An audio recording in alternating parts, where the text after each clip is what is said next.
I was born into this position. It wasn't a choice. I've served my country for 35 years. I believe that I'm still continuing to serve my country. Public service is my life. That is the dedication that will never change. I don't want history to repeat itself. I think there's a lot of other people out there, the majority, that also don't want history to repeat itself. So I've discovered that some people want history to repeat itself, which is pretty dark. To know that those threats and risks exist, but to turn around and say, well, because you don't have an official role, your life doesn't actually matter anymore. You can imagine how I feel about that. Hey y'all, thank you so much for clicking on my video. And if you're returning, welcome back to my channel. Today, we have three main topics that we have to discuss. The latest in Prince Harry's appeal for UK police protection.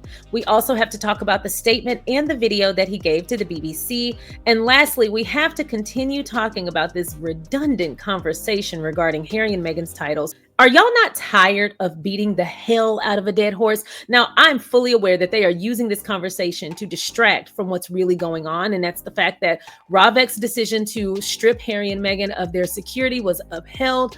Obviously, King Charles has something to do with it, as a number of members on his staff are also part of Ravek.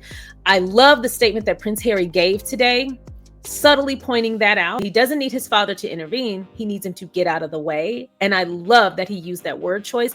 I have appreciated every step of the way that Prince Harry has chosen to be honest and transparent. He is one of a kind, especially being birthed from that family. Good for you, Harry. You will continue to see success no matter what they do to get in your way. You will continue to surpass it. And just remember, every challenge you face, although unfair, is an opportunity to show what you're made of. And damn, are you showing it. We have a lot to discuss, all that and more. So let's get started.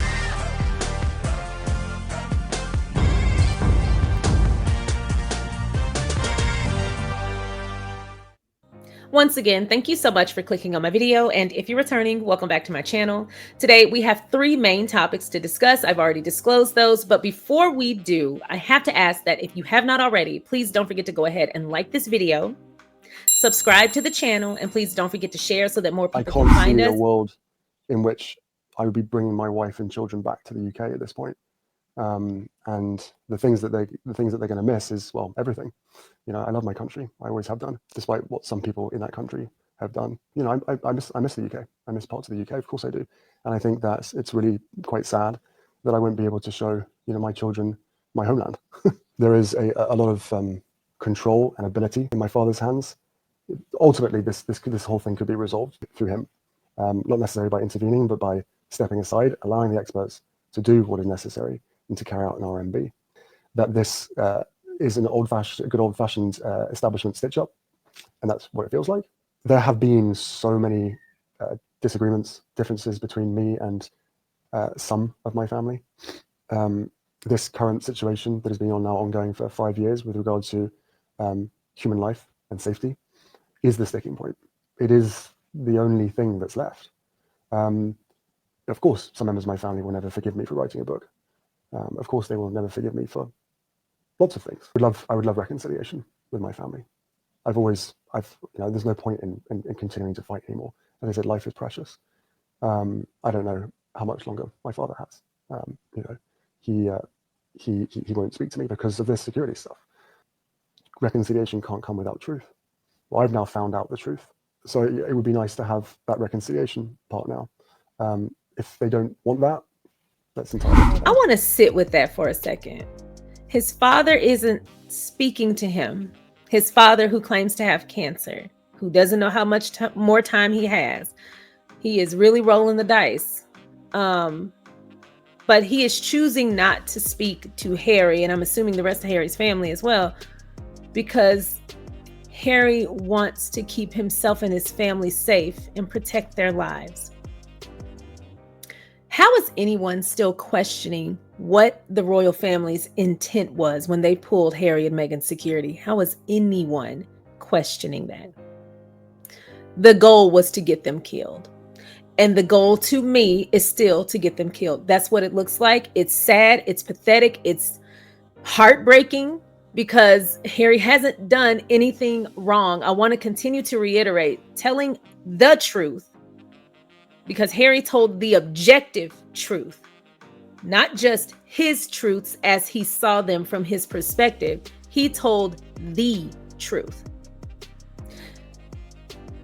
He shared his experience, and the only reason he did that was because the royal family and their media henchmen went on this tirade that included a barrage of not only lies, but severe lies that impacted Harry, Meghan, and Archie's lives and still do to this day. They put them in severe danger and then refused to keep them safe and then pulled their security and then continued to vilify them and demonize them while putting the bulk of that on Meghan. When Harry and Meghan experienced a miscarriage, they didn't reach out. When Harry and Meghan were trying to find a place to live, and for 2 weeks, King Charles didn't know where they were. Did he ask? Did he reach out? Was he even concerned? No. There were 2 weeks where he had no clue where his son and his son's family were, and he couldn't be any less fazed. Those people physically harmed Harry, mentally, emotionally, and verbally harmed Meghan. William put his finger, his gnarled, tattered, shitty finger in her face. Those people tried to get Harry and Meghan harmed, and they are still trying to today. And I'm not even going to get into the New York City car chase. Don't even want to know what's behind that. But I have my opinions. I will keep them to myself.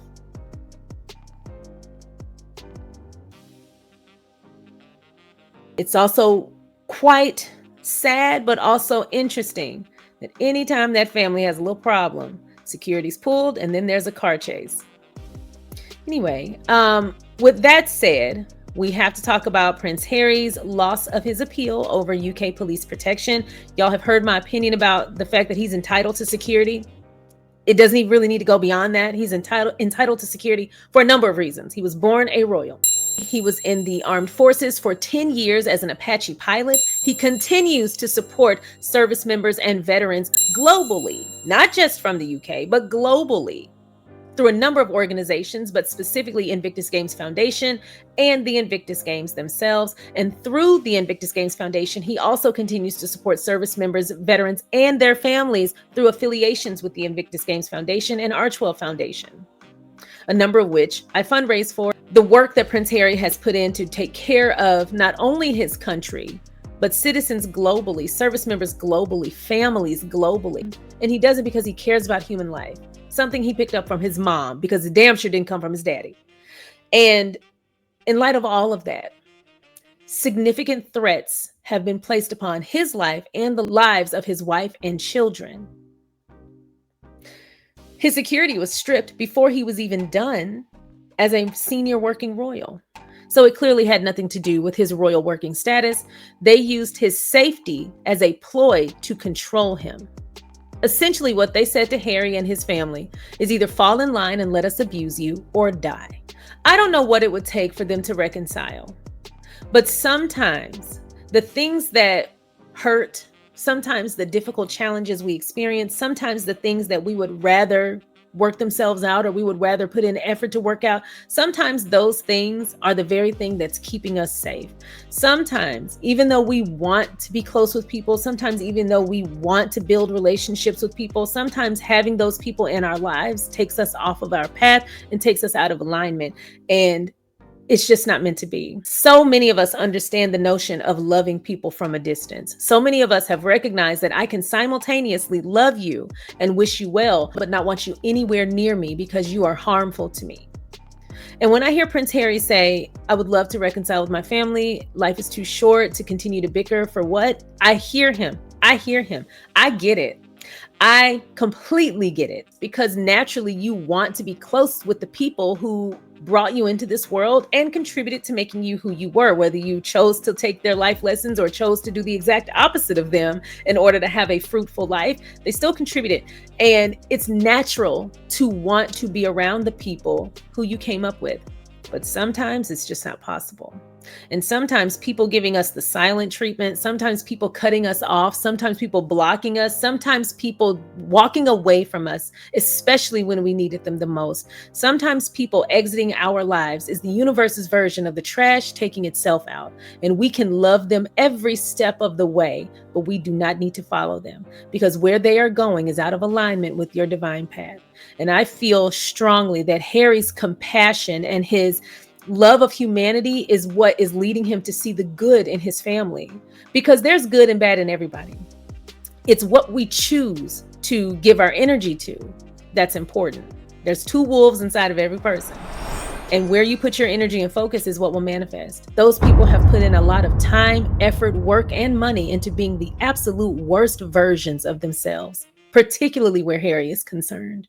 It breaks my heart, but it also just makes me way more endeared to Harry, Meghan as well, that they are always willing to be the bigger person, that they are always willing to move forward, that they are always willing to give the benefit of the doubt, let it be water under the bridge. They're always willing to be the bigger person.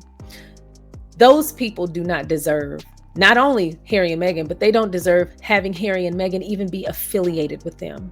Those people have put so much bad into the world that the fact that Harry and Meghan even know who they are is a blessing for them that they don't deserve. Allow people to exit your life when their time is up. And it's okay to have a heartbreak associated with that. Trust and believe, I know. And sometimes it can hurt because you see someone's potential, but you cannot love someone out of being a shitty person, because their choice to be a shitty person belongs to them. They have agency and autonomy, and they have a right to be whatever version of themselves they want to. But I hope you recognize that the version they choose to be is a choice. They're not bound to being that way.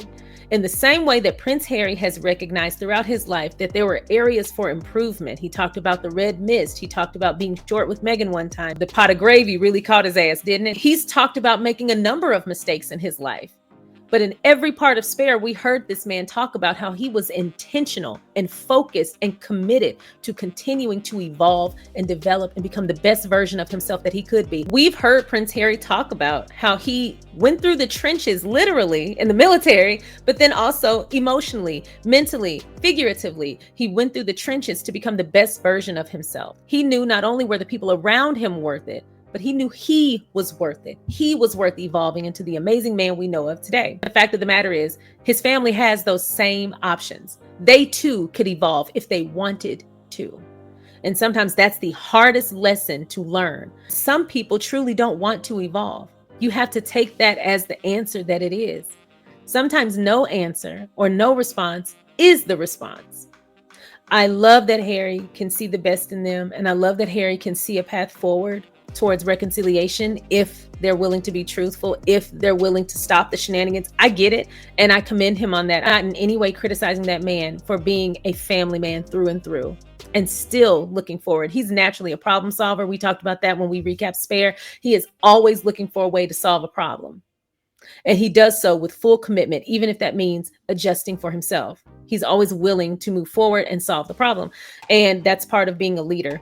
We can't condemn that in him because we recognize how good of a leader he actually is. That's just part of it that comes with it. But I hope at one point he recognizes that them people do not deserve him, and their choice to not be in his life is a blessing. It is a blessing. Doesn't mean it's going to hurt any less, but damn, you are better off.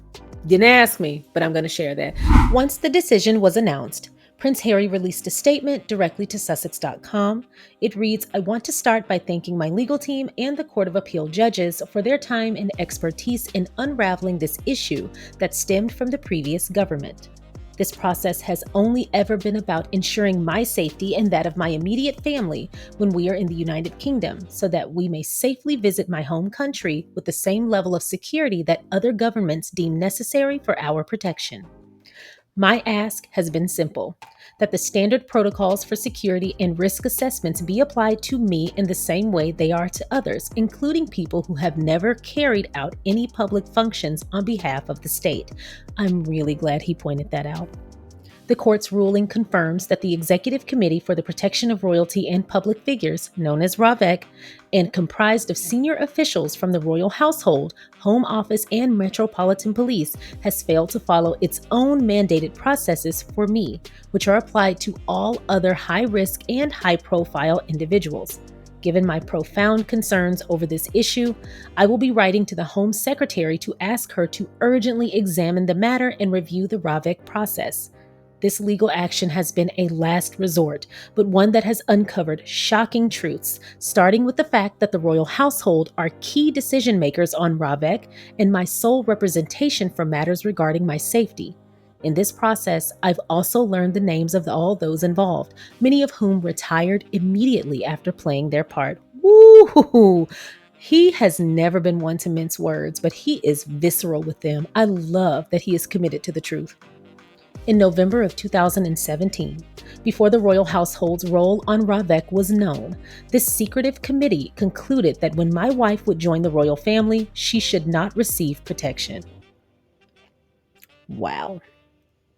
Only when I asked for the name of the person willing to carry that risk did they reverse the decision. So they were willing to go full throttle and get that woman hurt, but they wouldn't put their name on record because they knew damn well that was wrong. I cannot believe that. I always knew there was way more that we were unaware of. And the more that gets unraveled, the more I am so relieved that they left. But it's a damn shame they had to deal with that. My goodness. I love that they are able to continue living happy lives, and this hasn't made them bitter and jaded and angry. They have stayed committed and true to who they are as people and to the world around them. And I am grateful for that. But I wonder often how in the hell they managed to do that. I can't imagine continuing to live such a happy, full, and free life as they are, knowing all of this as it's coming out. They have strength that I cannot even begin to comprehend, but wow, they deserve everything they have and more. In 2020, Ravek refused for the first time to conduct the required annual risk, threat, and impact assessment that their own policies demand. The intention of this assessment is to be objective and free from bias and interference to confirm the security required. The result was stripping me of the protection I've had since birth, while signaling to all other governments to do the same. This reckless action knowingly put me and my family in harm's way. Life is precious, and I understand the fragility of it. I think you understand more than most, Harry. Throughout 2020 and 2021, I attempted to resolve this issue privately, even offering to independently cover the costs of necessary and effective police protection in order to keep me and my family safe. No one responded directly to me about my offer when I made it, and even though I challenged the refusal to let me pay, my legal claim failed. Wow. You remember, I've brought that up a couple of times, that it's not about the security nor the taxpayer dollar nor et cetera, because he was willing to pay for his own security. And they still said no, because the goal for them has been either let us abuse you and control you or you die. That has been their goal the whole time. Prove me wrong on that. To this present day, the royal household remained my sole representation on Ravek for every visit and could call for this assessment to be done at any point. The only possible conclusion that can be drawn is they choose not to, because they know the outcome would prove that my security should never have been removed in the first place. I'm trying not to clap right now because I don't want that to blow out your ear in the mic, but my goodness, I'm having a hard time not clapping because he is hitting every single note. In recent years, my family and I have been subjected to well-documented neo-Nazi and extremist threats, including from Al-Qaeda. There are individuals in prison on UK soil because of such threats. And yet, since 2019, a proper risk assessment has not been conducted. This is not only a deviation from standard practice, it's a dereliction of duty. The stark difference is I was born into lifelong circumstances that create inherent security risks. My decade of military service, particularly 2 tours of duty in Afghanistan, as well as social and tabloid media frenzy, have only intensified those threats. Uncovering how my immediate family's safety was knowingly put at risk, as well as who was behind it and who sanctioned it, has been truly devastating. Oh my goodness, y'all. I probably should have read this before I decided to read it on camera or for the video, because now I'm like trying not to be really, really sad about that. But that's a lot. I try not to be so empathic when I'm reading about this stuff, because I'm trying to be more objective and not be emotional so that y'all can hear my opinion without all the hoopla. But y'all know I'm sensitive, and that's just who I am. But as I'm reading this, I can't help but think about what I would feel if I had to face a hard truth that my family was involved in trying to have me killed, or the alternative, let them abuse me. Like, I feel like the unraveling of 40 plus years of love and devotion and the illusion of mutual love and respect being shattered blow by blow by blow in this slow, painful, agonizing unraveling of the love and the love that you thought you had with people that you would be willing to kill and die for, as he proved, because he went to war to protect them and everyone in his country. And he can't even get the bare minimum.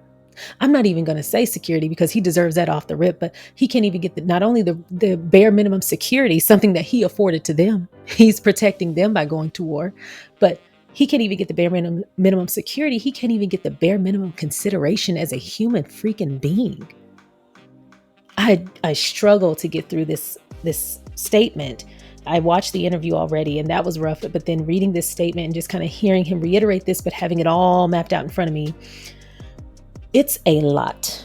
And it just continues to affirm that they made the right decision and that you and I, whoever is listening to this, if you're on my channel, I already know kind of what mindset you have, that you and I are right in supporting them and being loud and proud about that because they absolutely deserve it. But I just hate the fact that this is something that was part of their journey. But again, we continue to see what they're made of. It may harm them, but it certainly won't break them. But that's rough, thinking about that family aspect of it. Let's continue. No matter where we may agree or disagree, I would never wish harm on anyone. We know that, Harry. We know that. You go out of your way to protect people. These legal proceedings have revealed to me that this basic duty of care was not and is not applied to me. It's true that I have been treated as an exception on this issue. The conditions of my security were not made based on threat, risk, and impact. They were made based on my role, one that my wife and I wanted to maintain, but that was ultimately refused. Ravek's ability to make decisions outside of its own policies and the so-called political sensitivities of my case have prevailed over the need for fair and consistent decision-making. The court has decided to defer to this, revealing a sad truth. My hands are tied and seeking legal recourse against the establishment. This all comes from the same institutions that preyed upon my mother, that openly campaigned for the removal of our security, and that continue to incite hatred towards me, my wife, and even our children, while at the same time protecting the very power that they should be holding accountable. Woo! Goodness. He put it out there, didn't he? Get him, Harry. The UK is my birthplace and will always be part of who I am. It is a place I love and the country where my son was born. I've only ever wanted to continue my charitable work in supporting the causes and people that mean so much to me, and for my children to know the beauty of my homeland. I remain committed to a life of public service. This has been and will always be my life's work. And when you strip away that noise, you'll be able to hear all I've been asking for is safety. So no, I haven't asked my father to intervene. The whole point of a risk management board, which, as I said, everybody else gets, but I haven't, never been given since back end of 2019 was the last one that I was given, to have a board and a risk assessment, a separate board from Ravek that considers all of the facts and all the circumstances, system and an assessment that is designed to be non-biased and to avoid interference. What I know throughout this legal process is the interference that was created came from the royal household. Ravek chair at the time, Sir Richard Mottram, the first thing he did, well, the first people that he went to go and see was the royal household at the palace. So whether it's the media or whether it's anybody else that claims that the royal household and my father and my family don't have any decision-making capabilities on Ravek, well, then what's their role? They're not experts. What's their role on that? And Sir Richard Mottram emailed back in January of 2020 that an RMB would be necessary before taking my security away. After his visit to the palace, that RMB that was planned was abandoned in favor of alternative governance measures. So we're going to get into this article from Feminegra written by my fave, Miss Historian, and there are only 2 comments. As soon as I finish recording, I'm going to go light the comment section up. We're going to read more about what happened in this last appeal. It says Prince Harry loses appeal over UK police protection. They picked a great picture of him too. That's a nice picture. The Court of Appeal dismissed Prince Harry's legal challenge over his UK security arrangements on May 2nd. He sought to overturn a decision made in 2020 by Ravek, the committee that oversees provides royal security. Ravek downgraded his police protection after he stepped back from royal duties and moved to the United States. The court found that this decision followed legal procedures and did not breach fairness standards. The court acknowledged that Ravek treated Prince Harry differently, but it ruled that national security and expert advice justified that treatment. The judgment cited his change in royal status and residence abroad as key factors. It also highlighted Ravek's authority in deciding who receives public protection. Prince Harry's legal team argued that threats to his safety remain high. They said the risk has not changed and the decision-making process was flawed, and his lawyers were right about that. The judges called the arguments powerful, but ruled that they did not meet the legal threshold. They found Ravek had strong reasons and followed proper protocol. Are y'all hiring? I would have liked to be part of this decision-making because y'all have literally flown the coop. Prince Harry will not receive automatic police protection when visiting the UK. His security will be reviewed on a case-by-case basis. He may still pursue a separate claim for damages. This ruling closes a major chapter in his legal battle over personal safety. This case now belongs to history. On a personal level, many will feel relief that Meghan and her children no longer need to be near individuals who have shown disregard for their safety. I'm one of those individuals. Prince Harry fought hard. He stood his ground despite knowing the odds. Few expected him to win. In the end, King Charles and Prince William made their intentions clear. They do not want Harry or his family on UK soil. That mission has succeeded. They also made their intentions clear that they want harm to come to Harry should he come home. I don't want us to ever miss the fact that those people are gambling with Harry, Meghan, and their kids' lives. So it would be nice to have that reconciliation part now. If they don't want that, that's entirely up to them. Is it a win for them? Is it a win that that I don't get the protection that the threats and risks and impact say that I should? And I'm sure there's some people out there, probably most likely the people that wish me harm, consider this a huge win.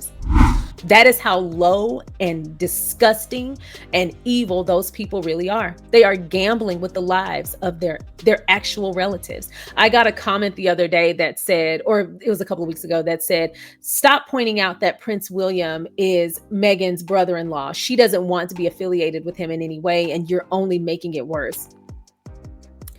I have to remember that everybody's allowed on the internet. There is no IQ test and there's no age limit. So you could literally be talking to a wackadoo in his granny's basement with nothing better to do. You genuinely don't know who the hell you're talking to. But that comment is so ridiculous. But the fact of the matter is, Meghan doesn't have to care about William. And at no point did I ever say that she did.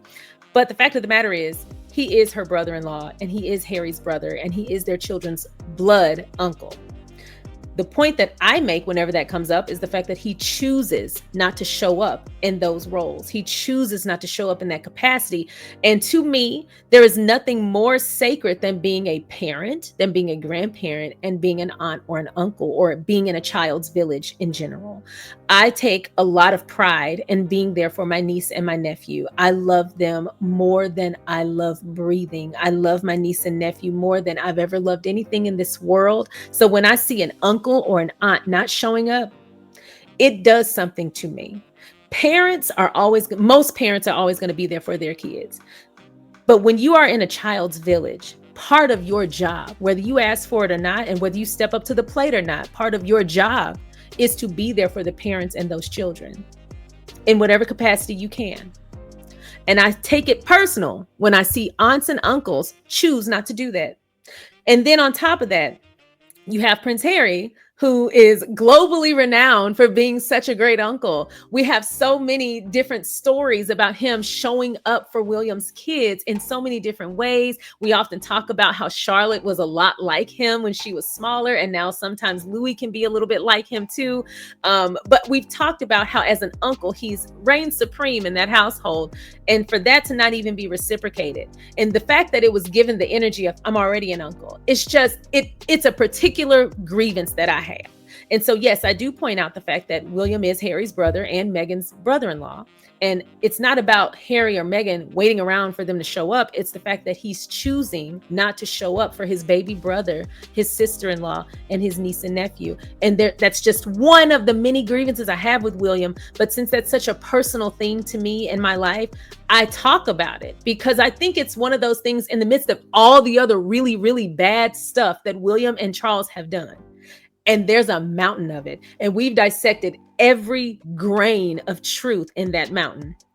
But out of all of that, the fact that they don't show up, that the fact that William doesn't show up as an uncle or a brother or a brother-in-law is quite minor in comparison to some of the other stuff that he does. And although in comparison to some of the worst things he's done and continues to do, it's still rather small, I never want it to be missed that it is still a very, very big deal. And it's time that he won't get back. And no, I don't think he's ever going to regret it because I don't think he has a soul. That's my personal opinion, which is why my assessment on this situation is I love that Harry is still compassionate. I love that he doesn't allow the unkindness of other people strip him of his humanity. He does not allow the world to make him hardened. He still keeps his open heart and he operates with an open heart. And I would never want him to do anything other than that. But because he's like that, people like that, empaths, people who love others, people who see the value in humanity and people who can see the best in others, those people need the most protection. No pun intended, but those people need the most protection, who are preyed on the most. And so that is part of the reason why I do this. That conversation started. I guess that's yet another reason, because I love that they both show up with an open heart despite everything they've been through, because I don't know that I wouldn't have become hardened and bitter by now if I had been through everything they've been through. My God, I don't even want to consider that, because the truth of the matter is no one deserves what they've been through. And they've been through a hell of a lot. And yes, in comparison to everything else, William not showing up for them is rather small in that way, but it's not a small thing. And that's saying something. He should absolutely be a better brother. He should absolutely be a better brother-in-law. And he should for damn sure be a better uncle than he's being. And I ain't even said anything about Miss Kitty Cat. I'm talking about William. Because regardless of what, and I hate to say this, but regardless of whatever else is going on, that's still your brother. And you two made a pact. And you went back on every word you've ever given him. We could do this all day. I'll say this. Harry continued to be a great person, a compassionate person, and an amazing leader. Those qualities will serve you well. And I'm so glad the universe is intervening to keep you safe from those people. Anyway, y'all let me know your thoughts in the comment section below. I'm curious. I understand Prince Harry just kind of being like, the decision was made. They are totally fine. They're letting us know they're fine with me not bringing my family here. And for everybody that harasses Harry and Meghan about not having a relationship with the rest of the royals, for everybody that, or her dad for that matter, everybody that loves to spout, oh, but Meghan, you should be there for your family. You should be there for your dad. You should be there for your raggedy ass sisters and brothers, or half sisters and brothers. You should be there for them. Or Harry, your father has cancer. Or Harry, your sister-in-law has fake cancer. Or Harry, your brother's bald and ugly and his teeth look like a jack-o'-lantern. You should be there for them. And yes, he probably should be there for him if his brother's face is morphing into a jack-o'-lantern. Somebody got to light the candle. But the fact of the matter is, people put so much pressure on Harry and Meghan to make amends because of family. But where in the hell is this same pressure on their family for not treating them like this? For not putting their lives in danger? Why is the same energy not given to the Markles or to the rest of the royals on not treating Harry, Meghan, and their children like punching bags, like target practice? At what point does that same argument go the other way? It's a bidirectional argument. Let's have this mutually. If you can say that Meghan and Harry should make amends with their family because they're blood relatives, etc., etc., etc., nobody lives forever. Those same arguments y'all love spouting at them. And that's a toxic family's mantra, isn't it? When scapegoats get away, that's the first thing they pull out of their bag of tricks. But the fact of the matter is, the argument is bidirectional. You can say that the other way too. You are family. You have no idea how much time you have on this earth. You have no idea when your last moment will be or your last breath will take place. Why are you putting out negative news stories about your sister? Why are you putting your brother's life in danger by pulling his security and not advocating on his behalf, or at the very least, just getting the hell out of the way while the decision is made? Why are you putting them in danger? Why are you leaking fake false stories, painting him and his wife and his children in a bad light, knowing that extremists are waiting for a reason to harm them because they're racist. Oh, it's because you're racist too. Why aren't people asking William, why did you attack your brother several times? Why aren't people asking Charles, why did you pull his security in the first place? Why is this part of the conversation? Because he should still have his security, right? Why are y'all not putting the same amount of pressure on Andrew? And for people who don't care about the bidirectional argument, why aren't you just simply asking for consistency? Because why in the hell is none of this reaching Andrew's doorstep and that man is a whole pedophile? It's because this decision, the people who made this decision, their line of thinking, the thinking of the collective who are behind the pulling of the security in the first place, and also the upholding of that pulled security in the first place. Those people all align in the thinking that telling the objective truth is worse than pedophilia. And with that said, I just want to say, rest in peace, Virginia Giuffre. You did not deserve what happened in this world. You did not deserve the experiences you had. And I hope this is a sign to people that no matter what justice you receive, it will never undo the impact of the initial harm. Hearing that Virginia Giuffre passed away, whew, I almost cried. And I'm still settling with that because I really, really wanted her to live a peaceful life from here on out. After learning about what happened to her and the hard fight that she fought in order to seek justice, even in that small capacity, because what she received was nowhere near the magnitude of the initial grievance. And what she experienced was horrific. And ever since hearing about that, my heart has always gone out to her and the rest of the victims. And I've always just prayed. I add them to my prayers that they can have a peaceful life. If nothing else, I pray that their life at least brings them peace. And so her ending is not only tragic, but my God, is heartbreaking. And even in light of that ending, the conversation has yet, on a global scale, turned back to the people who did that to her, particularly the one that sits on royal property right now. How can the conversation be about anything other than that? I don't understand. With that said, I hope Prince Harry recognizes that although this hurts, this is a blessing in disguise. The further away he and his family stay from those people, the better. And for our last topic, it's about the titles again. And again, I said that anytime this conversation comes up, it's a distraction. They're doing this to distract from Virginia Giuffre passing away because they are worried that that conversation will then spawn into Andrew again. And he is the bane of the royal family's existence. Despite reports that Prince William plans to remove his brother and sister-in-law's titles when he becomes king, the British monarch's power on the matter is limited. Queen Elizabeth granted Harry and Meghan the titles of Duke and Duchess of Sussex on their 2018 wedding day, and the removal of a dukedom would require legislative action through an act of parliament. The fact that y'all are even talking about that when there is literally a Duke of York who's been molesting people is crazy. However, that has the possibility to change. In recent years, there have been discussions about introducing a legislation that would grant the monarch or a parliamentary committee the power to remove royal titles. The Removal of Titles Bill was proposed to provide such authority, but it has not been enacted into law. That sounds like a real waste of time. Despite stepping back from their working royal roles in 2020, Harry and Meghan retained their Duke and Duchess of Sussex titles, which are reflected on the royal family's website and across their ventures. Speaking to People in a recent exclusive interview, Meghan described Sussex as her shared name with Prince Harry and their children, Prince Archie and Princess Lilibet. Quote, "It's our shared name as a family, and I guess I hadn't recognized how meaningful that would be to me until we had children," she said. "I love that that is something that Archie, Lily, H, and I all have together. It means a lot to me." It makes sense. The fact that she has to explain that is still so crazy to me. While the couple continues to use their Duke and Duchess of Sussex titles, which is also their name, Prince Harry and Meghan agreed not to use their His/Her Royal Highness styling after their step back from royal life.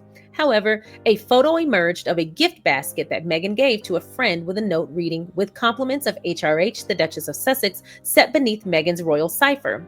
People understands that while they retain the styling, Meghan and Harry do not use their HRH titles for public or commercial ventures. The note, from more than a year ago, was part of a personal gift rather than a business-related endeavor. Boom! Now can y'all leave them alone? According to the Honourable Society of the Middle Temple, a professional association for barristers in England and Wales, the HRH honorific would be the easiest for a British sovereign to remove. The fact that y'all are looking this up in the name of Harry and Meghan, but not of Prince Andrew, is so crazy to me. And the fact that the Duchess of York is still running around unmarried to the Duke of York, had a whole other relationship, was getting her toes sucked by her accountant, and no one has thought twice about her being the Duchess of York. But please go off, sis. What the hell is wrong with Charles and William? I can't ask that question because I don't have time for y'all to be here all day. Y'all have lives to get through. And if y'all decided to embark on the task of writing out everything wrong with them people, we would be here till next year. The fact of the matter is, this shit doesn't matter. It does not matter. What matters is their lives, their safety, their success, their prosperity, their abundance, their blessings, their continued work that progresses society forward. That's what matters. What we call them honestly doesn't matter. I'm going to call them whatever the hell they ask me to call them. And I'm going to do so with my chest out, my shoulders back, and my voice high. Because what you're not going to do is bully me into not recognizing excellence when I see it, because I do. Now, I'm not going to fall in line with the royal family's ineptitude. They can sit over there and be dumb as hell if they want to. And they love announcing it to us, don't they? They love proving to us just how short-sighted, ignorant, and biased they truly are. But we don't have to fall in line with that. So I really don't care what the royals say. I don't care what Parliament says. I see His and Her Royal Highness, the Duke and Duchess of Sussex. And that's what I'm going to call them. At the end of the day, it really doesn't matter.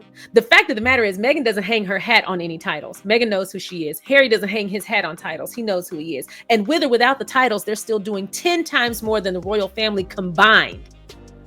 So at the end of the day, y'all care more about their titles than you actually care about their contribution to society. And that says more about you than them. Woo freaking sigh. Conducting judicial reviews over dumb shit when Andrew is sitting up being a pedophile. I'll never get over that. Driving other royals to Easter.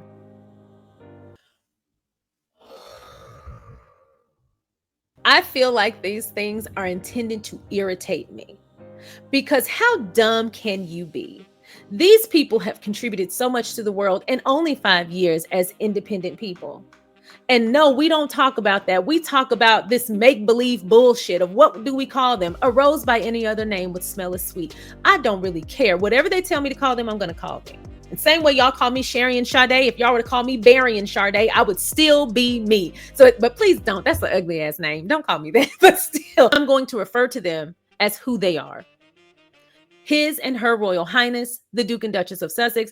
You can get over it. I don't care. I don't really care. There's a lot of people who shouldn't have titles. We should worry about them first. We shouldn't worry about Harry and Meghan. We should worry about the people who we need to strip titles from. You know, the people who are pedophiles, the people whose victims have just passed away recently. We need to talk about that kind of stuff.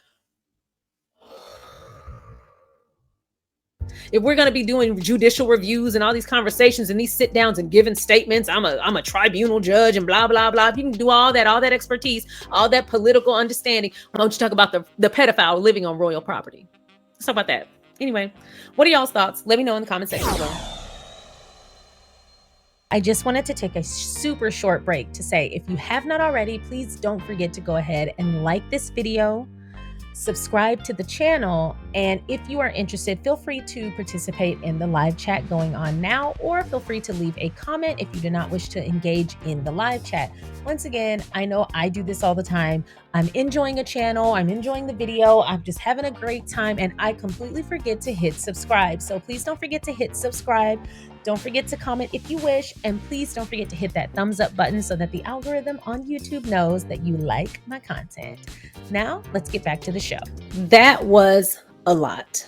Those people get on my nerves. But one thing I will say is, no matter what they throw at Harry and Meghan, they're going to continue to progress forward. They're going to continue to be the amazing people we know them to be, come hell or high water. And so I rest in the knowledge that they can't break them. I hate that they have to experience these things, but I'm so glad that they cannot, nor will they ever be able to break them. And so I hope they continue, and I know that they will, to live the very best lives that they get to live. Because nothing that the people in the UK do to them could affect them over here. We're going to continue to protect them because we love them here. Y'all love them globally. The only people who hate them in the UK are extremists, the royal family, and the media. And who wants to keep that kind of company? So anyway, those are my thoughts on the topics today, but leave me your comments in the comment section below. I'm excited to hear them. I'm not even going to try to find no classy or witty way to say this. Ravette, go straight to hell. Go to hell. I'm so sick of them, and y'all are the ones who are missing out. But what's unfortunate is that the citizens in Great Britain are also missing out, and they didn't ask for this. But you know what? The royal family seems hell-bent on doing the opposite of what would benefit their royal subjects. Okay, let's not go down that road. But y'all deserve a much better royal family, just like we deserve a better government over here in the US. We are all suffering under poor leadership. Hold my hand as I say this. We're gonna get through it. We're gonna get through it together. I'm so sorry that they are denying you Harry, Meghan, and the kiddos. And please pray for me, because we are under the tutelage of that orange turd, and I could list a million reasons we'd be here all day. But anyway, that is all I have for y'all today. I hope y'all are having an amazing time. If you haven't seen Sinners yet, go see Sinners. But if you haven't gotten a chance to see it in IMAX, it will be returning to IMAX May 9th. So yeah, by popular demand, I said we're going to put our foot down and get our stuff back. So yes, we're going to get to see Stack B. Jordan in the IMAX again on May 9th. So that's where y'all can find me, at the Cinemark on Webb Chapel in Dallas. But anyway, that's all I have. I hope y'all enjoyed today's video. If you haven't already, please don't forget to go ahead and like, subscribe, and share. And if you haven't had an opportunity to purchase any of the books that you see in view, Spare by Prince Harry, Diana, Her True Story by Andrew Morton, or the Harry and Meghan Wedding Album. All three of these are for sale below the video if you want to purchase them directly from the video. And I do make a commission on that. Thank you, YouTube. But yeah, they made it really easy for y'all to purchase these books. And I know at one point there was a huge waiting list for Spare.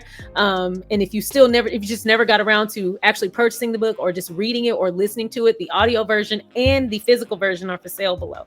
That's all I have. Thanks for watching, and I'll see y'all next time. Bye. As I learned through the First Nations throughout Canada, because of the Invictus Games, their goal in life was always truth and reconciliation. And I turned around to them in many conversations, and I said, right, but reconciliation can't come without truth.